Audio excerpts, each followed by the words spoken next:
Hare Krishna, Krishna Krishna, Hare Hare, Hare Rama, Rama Rama, Hare Hare. Hare Krishna. जय जय श्री चैतन्य, जय हो नित्यानंदा, जय अद्वैत चंद्र, जय गौर भक्त वृंदा।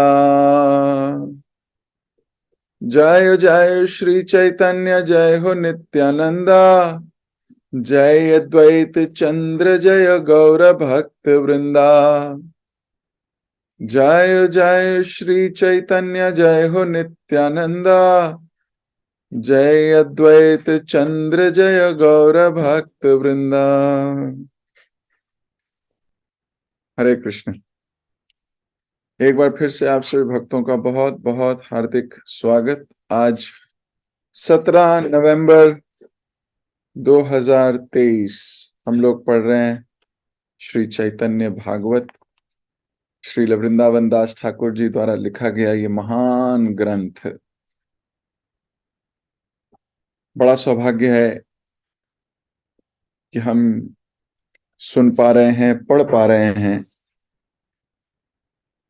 कलयुग में चैतन्य महाप्रभु जब अवतरित हुए तो कृष्ण प्रेम से इस पूरे जगत को भर देने के लिए वो आए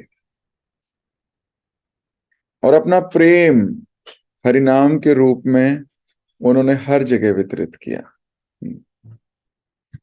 गोलोकेन प्रेमाधन हरि नाम संकीर्तन।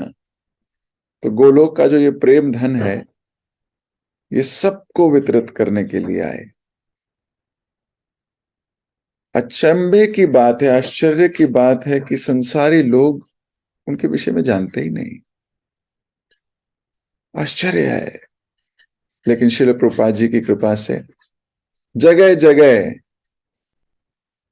हर देश, हर गांव में अभी महाप्रभु को लोग जानने लगे। और सौभाग्य है कि उनके विषय में सुनने की लालसा, पिपासा भी बढ़ रही है। बहुत सौभाग्य है। तो कल हमने पढ़ा था कि जब सब लोग चैतन्य महाप्रभु के आविर्भाव पर जन्म कुंडली बना या उनके आव भाव देखकर भविष्यवाणियां कर रहे थे, तो किस प्रकार जगन्नाथ मिश्र अपनी विनम्रता बनाए हुए बहुत प्रसन्न चित्त हुए, ब्राह्मणों के चरणों पर गिरकर आनंद वशीभूत होकर रोने लगे। और ये ब्राह्मणों के पैर छूने का प्रयास कर रहे हैं और ब्राह्मण इनके पैर छूने का प्रयास कर रहे हैं। कितना अद्भुत दृश्य है। और जो आसपास लोग देख रहे हैं वो हरि बोल, हरि बोल, हरि बोल बोल रहे हैं। गवैये आ गए, मृदंग पहुंच गए, बांसुरियां पहुंच गईं और पूरा वातावरण आनंदमय, संगीतमय हो गया। देवता भिन्न भिन्न भेष लेकर आशीर्वाद देने आने लगे। यहां तक कि अदिति, जो कि देवताओं की माता है, अपने दाहिने हाथ में दुब्रग्रास और धान पकड़कर बालक के सर का स्पर्श करते हुए आशीर्वाद देते हुए बोलती है, चिरायु रहो और धरती पर नित्य लीलाएं प्रकट करो। अब शची माता और बाकी स्त्रियां बड़ी आश्चर्यचकित थीं कि कौन आ गया, लेकिन लज्जा के कारण पूछ नहीं पा रही थीं कि आप कौन हैं। उस समय देवताओं ने सम्मान पूर्वक शची देवी के चरणों की धूल लेकर अपने सर पर लगाई और शची माता बड़ी विस्मयी हो गई। वास्तव में भगवान अनंत शेष भी उस दिन श्री जगन्नाथ मिश्र के घर में उठे आनंद उत्सव का पूरा पूरा वर्णन कर पाने में असक्षम है। अनंत देव जिनके अनंत मुख हैं, और इन अनंत मुखों से वो कृष्ण का व्याख्यान, कृष्ण के गुण कथा, कृष्ण की लीला कथा, कृष्ण की रूप लालिमा कथा कहते कहते थकते नहीं। हजारों मुख से भी वो इस दृश्य का वर्णन सही से नहीं कर पाएंगे। सोचिए कितना अद्भुत, कितना सुंदर दृश्य रहा होगा।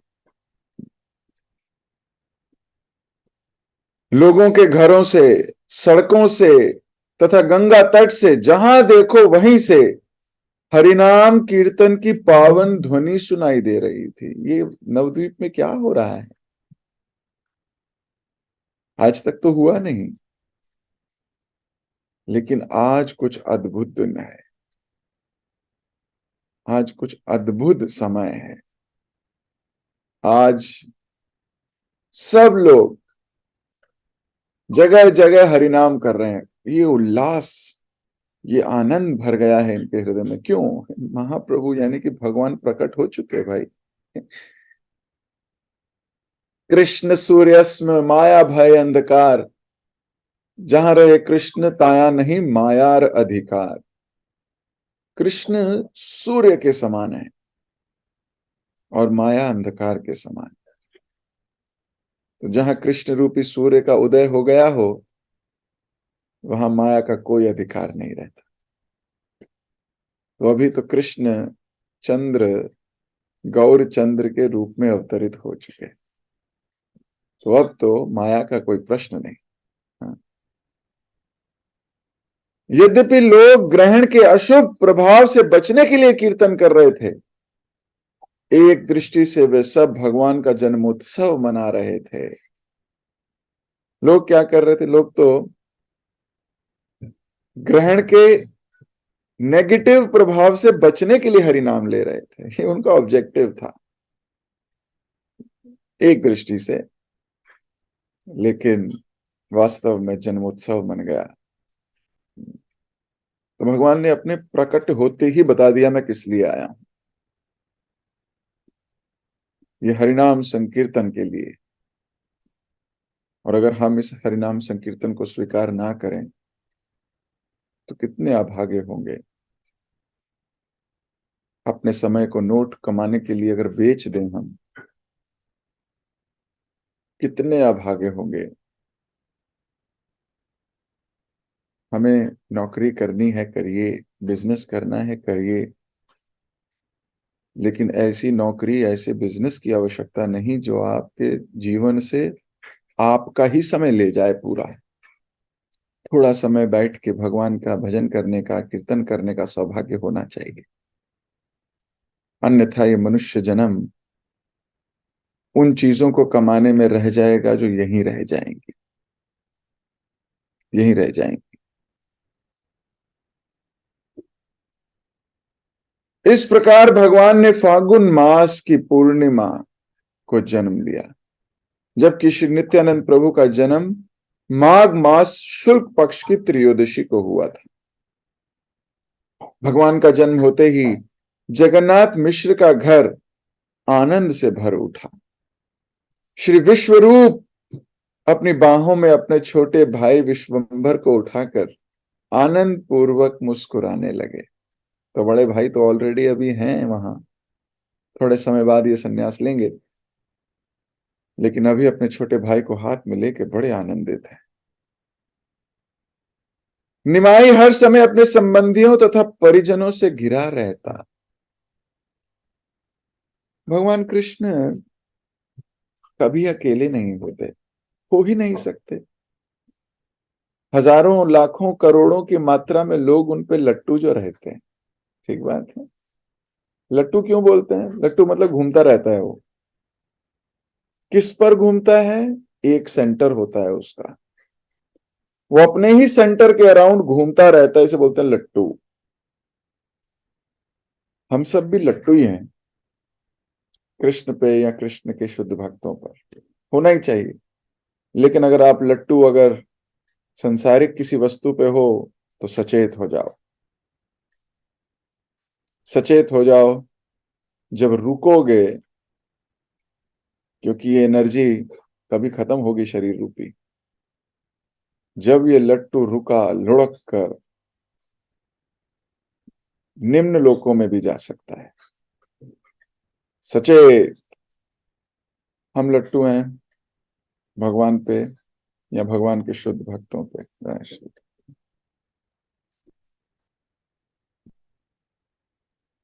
यही होना चाहिए। तुम भगवान हर जगह घिरे रहते हैं, भगवान कभी भी अकेले नहीं होते। एक बार प्रभुपाद जी जब प्रचार कर रहे थे पाश्चात्य देशों में, तो वहां के लोगों को तो कृष्ण के विषय में कुछ पता ही नहीं था। नाम ही पहली बार उन्होंने प्रभुपाद जी के मुख से सुना, कृष्ण। और धीरे धीरे धीरे प्रयास करने लगे उनको समझने का, उनको जानने का। तो प्रभुपाद जी से प्रभावित हो वो अपने जीवन को कृष्णमयी करने के लिए प्रेरित हो गए। यही प्रोसेस है। प्रभाव तो भक्त से ही होगा। भक्त से प्रभावित होकर कृष्ण सेवा करने का लालसा, पिपासा जागेगी। तो अपनी कला को कृष्ण की सेवा में लगाना चाहिए, ये उद्देश्य जागृत हुआ। तो एक पेंटर थे, पेंटर समझते हो, जो चित्रकार कार्य करते हैं ना, पेंटिंग्स बनाते हैं। उन्होंने भगवान कृष्ण का एक बहुत मनोरम चित्र बनाया, बहुत खूबसूरत। और उन्होंने आके प्रभुपाद जी को भेंट दी। प्रभुपाद जी ने कहा बहुत सुंदर चित्र है, लेकिन इसको हम यहाँ कहीं नहीं फिट करेंगे। बोले क्यों? बोले शास्त्र उन्मोदित नहीं है। बोले क्या मतलब? तो प्रभुपाद जी ने पूछा कि बताइए किस शास्त्र में लिखा है कि कृष्ण अकेले होते हैं? आपके चित्र में कृष्ण अकेले हैं और इनके साथ कोई भी नहीं। एकदम से उसको समझ में आया, अच्छा। बोले हाँ, कृष्ण इतने मनोरम हैं, इतने सर्व आकर्षक हैं, कोई ना कोई जीव, भंवरा, मोर, तोता, गाय, बछड़ा, हिरन, कोई ना कोई इनके आसपास होगा ही। अगर कोई मनुष्य नहीं है तो पॉसिबल नहीं है कि भगवान अकेले हों। देखिए गुरु दृष्टि कितनी छोटी सी बारीक बात को पकड़ती है। और पकड़ती क्या है? वो जो देखती है उसको शास्त्र की दृष्टि से देखती है, भौतिक दृष्टि से नहीं देखती। भौतिक दृष्टि से तो बहुत खूबसूरत चित्र बना था, लेकिन उस खूबसूरती का करें क्या? जो कृष्ण से जुड़ी हुई ना हो, शास्त्र से जुड़ी हुई ना हो। एक बार प्रभुपाद जी फ्लाइट लेके कहीं जा रहे थे, तो वो और एक उनका शिष्य फ्लाइट में बैठने ही वाले थे कि एक बहुत सुंदर एयर होस्टेस उनके पास से गुजरी। अब वो गुजरी तो जो शिष्य था वो उसे देखने लगा। हाँ, खूबसूरती तो कहीं भी दिखती है तो आंख चाहती है। प्रभुपाद जी उससे पूछने लगे, खूबसूरत है ना? तो वो शिष्य घबरा गया। अब क्या बोले, ब्रह्मचारी आदमी क्या बोले वो गुरु के सामने, खूबसूरत है नहीं है, क्या वो एम्बेरस हो गया। लेकिन बोलने लगा, जी गुरुदेव। प्रभुपाद जी बोले, गोलोक में इससे भी सुंदर सुंदर स्त्रियां, इससे भी सुंदर सुंदर लोग हैं। कृष्ण सोचिए, इस भौतिक जगत में इतने खूबसूरत लोग हैं, गोलोक में कैसे होंगे? उस भक्त को गोलोक, हाँ, से इंस्पायर हो गए। हर वस्तु को देखकर कृष्ण की चिंता या कृष्ण का स्मरण हो आए, इसको बोलते हैं भक्त। आप अगर किसी वस्तु विशेष को देखो तो उससे आपको किसी भक्त का स्मरण हुआ है, या आपको कृष्ण का स्मरण हुआ है, यानी कि आप कॉन्शियस हो। इसलिए प्रभुपाद जी ने इस मूवमेंट का नाम रखा Krishna consciousness movement, and become Krishna conscious. Conscious मतलब आपकी चेतना में हर वक्त कृष्ण का ध्यान, कृष्ण का ख्याल हो।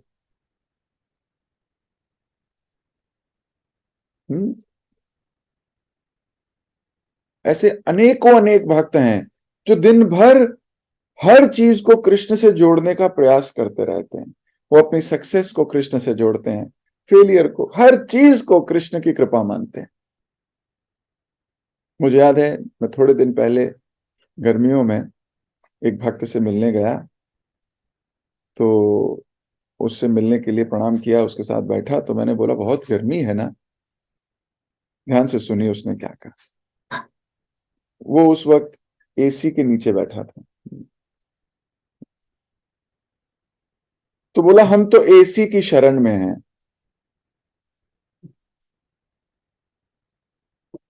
तो मुझे लगा एसी की शरण में बोल रहा है ना, एसी के नीचे बैठा है, एसी शरण में। बोला समझे? मैंने कहा नहीं। बोला एसी भक्ति वेदांत की शरण में है। तो हम एसी की शरण में हैं। सोचिए, उसने एसी को भी एसी भक्ति वेदांत से जोड़ दिया। आहा, कितना मधुर संवाद है। तो भक्त हर चीज को कृष्ण से या कृष्ण के भक्तों से जोड़ने का प्रयास करते हैं। उनके जीवन में वो जो देखते हैं वो उसको कृष्ण कृपा के रूप में स्वीकार कर। This needs training, this needs training. इस संसार में हर चीज के लिए ट्रेनिंग की आवश्यकता है, लेकिन जब हमें कोई ऐसा व्यक्ति मिल जाए जो हमें इंस्पायर करे हर वस्तु को देखने के लिए, तो सौभाग्य जागता है। तो हम लोग बड़े भाग्यशाली हैं, प्रभुपाद जी के इस मूवमेंट में हैं, जहां इतने अमेजिंग अमेजिंग डिवोटीज हैं। तो कृष्ण से जोड़ना, अपनी कला को, अपने जो भी आपको कृष्ण ने स्किल प्रदान करी है, सुकृति प्रदान करी है, जो भी है, उसको भगवान से जोड़ने का प्रयास करना, अपनी एनर्जी को।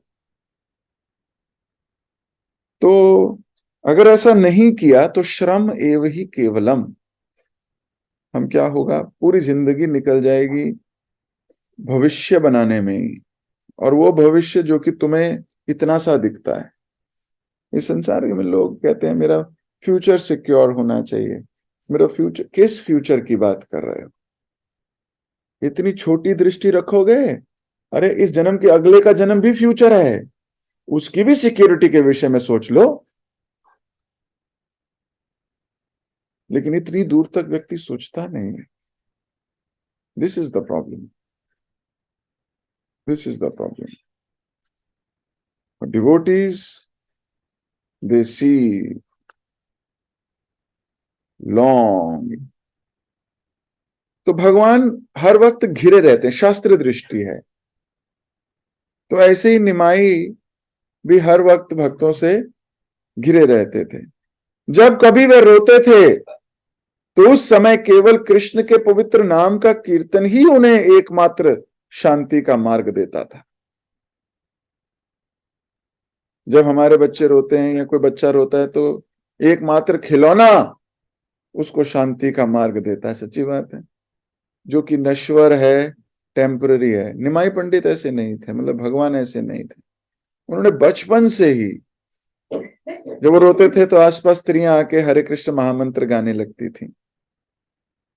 आसपास के लोग एकत्रित हो हरे कृष्ण गाते थे तो निमाई हंसते थे, और जब वो चुप हो जाती थी तो ये रोने लगते थे।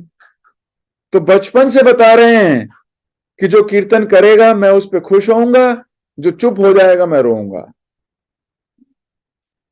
बचपन से यही बता रहे हैं। तो भक्त इसमें दृष्टि रखता है कि वो Krishna becomes happy when I do संकीर्तन। जब मैं कीर्तन करता हूं भगवान खुश होते हैं। हम तो आपसी मतभेदों की वजह से, आपसी त्रुटि दृष्टि की वजह से, दोष दृष्टि की वजह से हम हरिनाम को इतना हल्का ले लेते हैं, इतना लाइट ले लेते हैं कि हम आपसी मतभेद में हरिनाम ही छोड़ देते हैं। ये बड़ी प्रॉब्लमेटिक है, बहुत प्रॉब्लम है। भक्त को भगवान का आश्रय कभी नहीं सोच छोड़ना चाहिए, कभी भी नहीं। और कई तो ऐसे होते हैं जो कहते हैं मैं भगवान का आश्रय ले लूंगा, भक्त का नहीं ले पाऊंगा।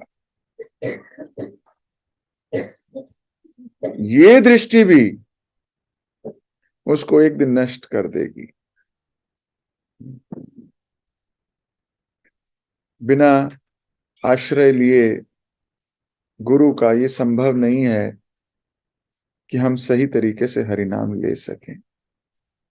असंख्य लोग आए, 192 माला भी करने लगे थे। आपको याद है कीनिया के भक्त की कथा सुनाई थी मैंने, क्या हुआ उनका? कुछ नहीं।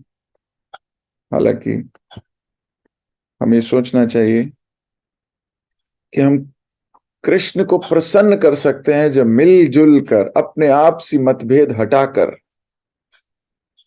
अपने आप को छोटा मानकर, मिलजुल कर भगवान की प्रसन्नता के लिए कार्य करने लगे, भगवान की प्रसन्नता के लिए जप करने लगे, भगवान की प्रसन्नता के लिए हरिनाम लेने लगे।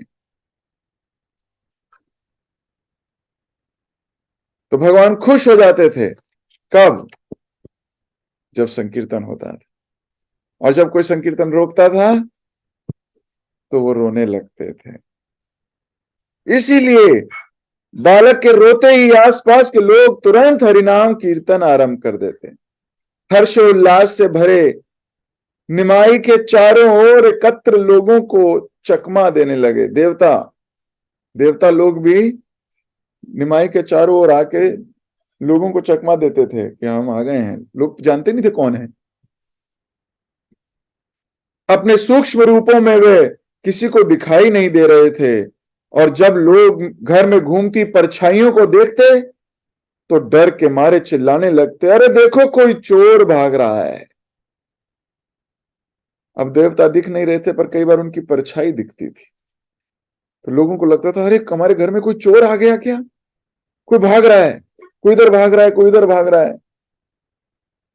और कई बार लोग भूत लगते थे, भूत आ गया घर में। भयभीत होकर कुछ लोग जोर से नरसिंह नरसिंह पुकारने लगते। अब विपत्ति वाली परिस्थिति में नरसिंह भगवान ही आ जाते हैं सबको। सच्ची बात है। भक्त वत्सल हैं, हर वक्त रेडी रहते हैं भक्तों की रक्षा करने के लिए। जबकि कुछ अन्य लोग रक्षा के लिए विभिन्न प्रार्थनाएं और स्तुतियों का उच्चारण करने लगे। इस प्रकार चारों ओर कोलाहल मच गया। वहां आया एक ब्राह्मण ओझा था।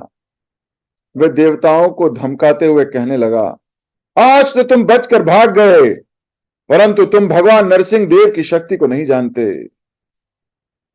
दूसरों की दृष्टि से ओझल देवता ये सब सुनकर आपस में हंसने लगे। देवता भी हंसने लगे कि क्या कह रहे हैं ये? देख तो पा नहीं रहा मेरे को ये ओझा। प्रसूति गृह में 1 मास पूरा करने के बाद सची माता अन्य स्त्रियों के साथ गंगा स्नान के लिए गई। अत्यंत प्रसन्नचित होकर उन्होंने स्नान किया और फिर गंगा देवी के साथ षष्ठी नामक गांव देवी तथा अन्य देवताओं की पूजा की। घर लौटकर शची माता ने सब स्त्रियों को भुना हुआ धान, केले, तेल, कुमकुम, सुपारी तथा सुपारी की पत्तियां दी। उन्हें लेकर उन स्त्रियों ने बदले में बालक को आशीर्वाद दिया और शची माता को प्रणाम करके अपने अपने घर लौट गईं। ये एक बड़ा इंपॉर्टेंट कैरेक्टरिस्टिक है किसी मनुष्य का। जब वो प्रसन्न होता है उसको देने का मन करता है। सच्ची बात है। आप अपने मटेरियल दोस्तों में देख लो, मित्रों में देखो, संबंधियों में देखो। जब वो खुश होंगे ना वो कुछ देंगे। मैं बताता हूं क्या देंगे। पार्टी है। क्या बोलते हैं, मैं पार्टी दूंगा, है ना, आज पार्टी होगी, आज पार्टी दूंगा। ये जो देने का भाव है ना, ये हर मनुष्य में होगा। जब वो प्रसन्न होगा वो कुछ देना चाहेगा, लेकिन ये देने की परिभाषा सही होनी चाहिए। देना अच्छी बात है, ये भाव आना अच्छी बात है, लेकिन अगर पार्टी में अगर आप दारू दे रहे हो, पार्टी में आप अगर नॉनवेज दे रहे हो, पार्टी में आप अगर ऐसी गंदी चीजें दे रहे हो, तो इसका अर्थ हुआ तमोगुणी, तमोगुणी भाव है ये। सोचो, देने का भाव भी तमोगुणी हो गया, जबकि देने का भाव तो सतोगुणी होता है। देने का भाव भी तमोगुणी। कई बार भक्त भी फंसते हैं, नए नए भक्त होते हैं, कई बार वो सोचते हैं नहीं प्रभु जी पार्टी करनी है, रिश्तेदारों को बुलाएंगे, रिश्तेदार खुश नहीं होंगे अगर हमने ये सब नहीं किया, क्या करें, हमें करना पड़े क्या, लहसुन प्याज वाला रख लें क्या, क्या मतलब रिश्तेदार बहुत बुरा मान जाएंगे, ऐसा करेंगे। तो ये तमोगुणी विचार है, तमोगुण ने उस व्यक्ति को घेर लिया है अभी, तमोगुणी। देना है तो प्रसाद दो, ये सतोगुणी विचार है। भोग लगाइए भगवान को, अच्छे से प्रसाद बनाइए, शुद्ध सात्विक भोग लगाइए, सबको खिलाइए, भले उनको अच्छा लगे या बहुत अच्छा लगे या कैसा भी लगे। क्यों? यही उनके कल्याण का मार्ग है। केवल आप ही वो कड़ी थे जो उनको कृष्ण प्रसाद दे सकता है। अगर वो कड़ी ही चेंज हो गई, वो कड़ी नहीं अपना रुख बदल लिया, तो उनके जीवन में उद्धार करेगा कौन उनका? केवल आप ही थे जो उनका उद्धार कर सकते थे। उनका आपसे संबंध है, यही उनका सौभाग्य है कि वो व्यक्ति उनको कृष्ण से जोड़ सकता है, आप उनको कृष्ण से जोड़ सकते हो, ये उनका सौभाग्य है। और अगर हम ही उनके दुर्भाग्य का कारण बन गए, हमारी वजह से वो और पाप कर गए, तो प्रॉब्लम हो गई कि नहीं हो गई? इसलिए सौभाग्य उदय कीजिए सबका, सबका भगवान का दिया हुआ प्रसाद सबको बांटिए। वो एक बार भी अगर उन्होंने कृष्ण प्रसाद चख लिया, यम दूतों की नजर उन पे नहीं पड़ने वाली। सोचिए, इतना महान है कृष्ण प्रसाद। ये पक्का हो गया कि वो किसी ना किसी जन्म में, उनकी जर्नी इधर 84 को योनियों में जा रही थी, 84 लाख, वहां से हट गई है। अब वो उन योनियों में जाएगी जो ऊपर ले जाएंगे उनको भगवान की तरफ, ये तो गारंटी हो गई। इस टेंजेंट से उठाकर उनको इस टेंजेंट पर बिठा दिया, किसने? आपने।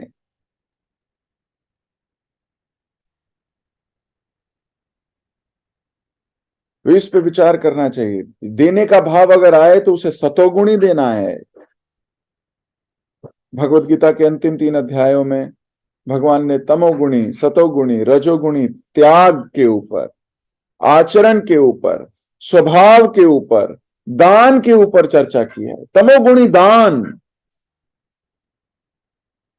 गलत व्यक्ति को गलत परिस्थिति में गलत तरीके से दिया जाए,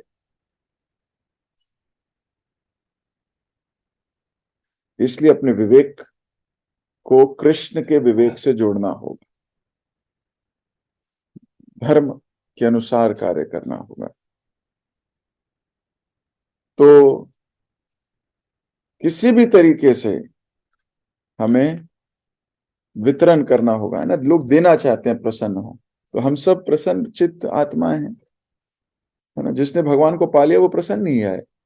ब्रह्मभूत प्रसन्न आत्मा, न शौचति न किंचति। और जब व्यक्ति प्रसन्न होगा उसका देने का भाव आएगा। तो अगर अभी आपका देने का भाव नहीं आ रहा लोगों को कि मैं कृष्ण से जोड़ूं, लोगों को कृष्ण को दूं, अभी ये भी वो अनुभव करें, ये भी आए क्लास में श्रवण करेंगे तो कृष्ण के प्रति श्रद्धा बढ़ेगी, ये भी लोग माला पकड़ें, ये भी जप करें, ये भाव नहीं आ रहा है, तो अभी आपके हृदय में पूर्णतः प्रसन्नता नहीं है। अभी आएगी। प्रसन्न होते ही दूसरों को देने का प्रयास करोगे। And I told you earlier also, fake it to make it. नहीं है, don't worry, at least you have to be enthusiastic. Show you are enthusiastic.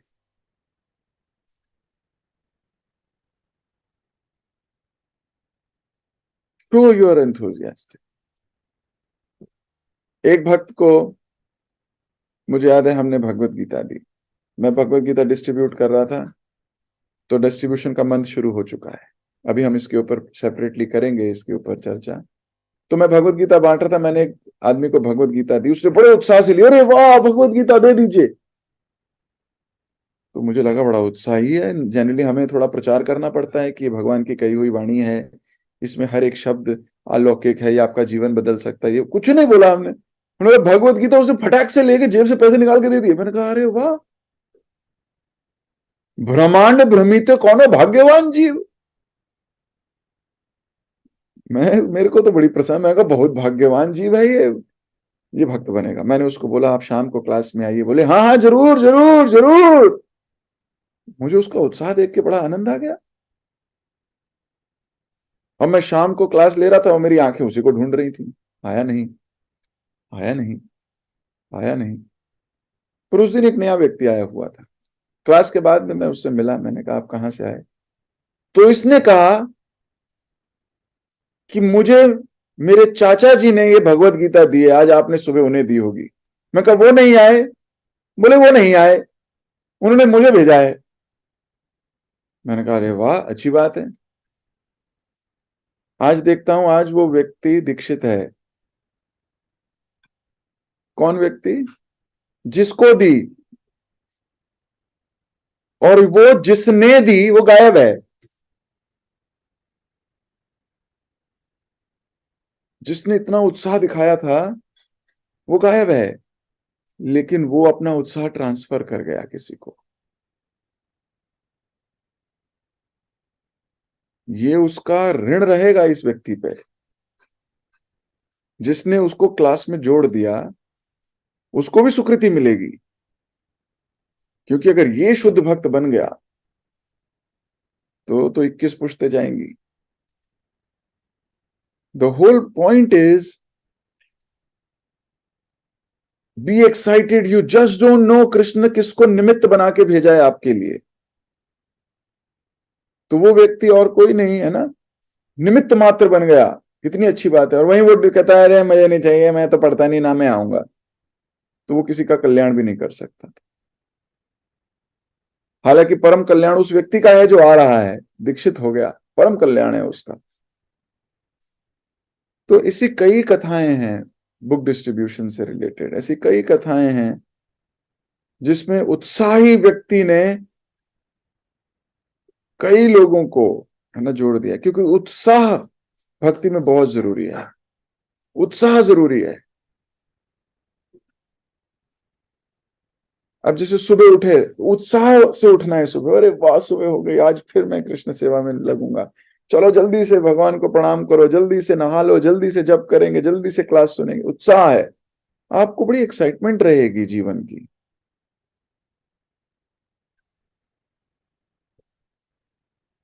तो सची माता ने कुछ देने का मन किया, तो सारे जितने लोग आए थे उन सबको कुछ कुछ दिया।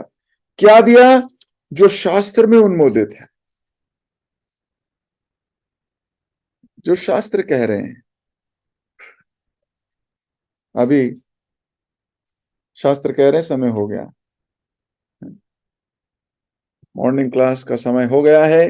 अभी हम यहीं पर ही अपनी वाणी को विराम देंगे।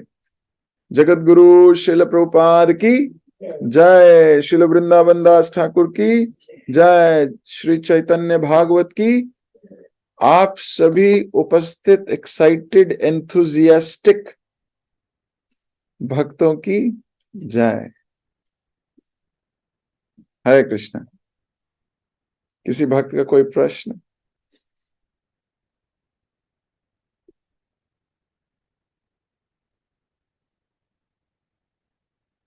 कोई टीका, कोई टिप्पणी? रमेश प्रभु आप कुछ कहना चाहते हैं? सीमा माता जी, यस सीमा माता जी। ये आज मैं पूरे चर्चा से सीखा कि हरिनाम संकीर्तन की कितनी महिमा है। हम लोग इसको लाइटली लेते हैं कि नाम जब करें कि करना है करना है, लेकिन ये की चीज जैसे अभी हमने वो पढ़ी थी प्रेम विवर्त, उससे हमें बहुत चीजें सुधारी। अब इससे ये पता चला कि इससे कितना वो है कि भगवान कितने प्रसन्न होते हैं, बचपन से ही बता रहे हैं कि भगवान हरि नाम संकीर्तन कर रहे हैं तो खुश हो रहे हैं। और वैसे तो जिसको हमें लाइट में लेकर ना, थोड़ा सीरियसली लेकर अच्छे से करना है। और जो मैंने किसको हरि नाम संकीर्तन को किसको किसने करना है? मुझे भी करना है, तो हाँ मैं ऐसे बोलो। करते ओके, वेरी गुड। उसको सुधार लिया और अच्छे से मैं हरि नाम जप करूंगी। ठीक है, वेरी नाइस। तो माता जी कह रही हैं कि मैंने आज ये सीखा कि हमारे संकीर्तन करने से भगवान खुश होते हैं, प्रसन्न होते हैं। तो अगर हम कृष्ण की मुस्कुराहट ऐसे ही बनाए रखना चाहते हैं या उसमें कुछ योगदान देना चाहते हैं, तो मिलजुल कर भगवान का संकीर्तन करना चाहिए। हरे कृष्णा कृष्णा कृष्णा हरे हरे, हरे राम राम राम हरे हरे। बहुत बहुत धन्यवाद, वेरी नाइस। हरे कृष्णा।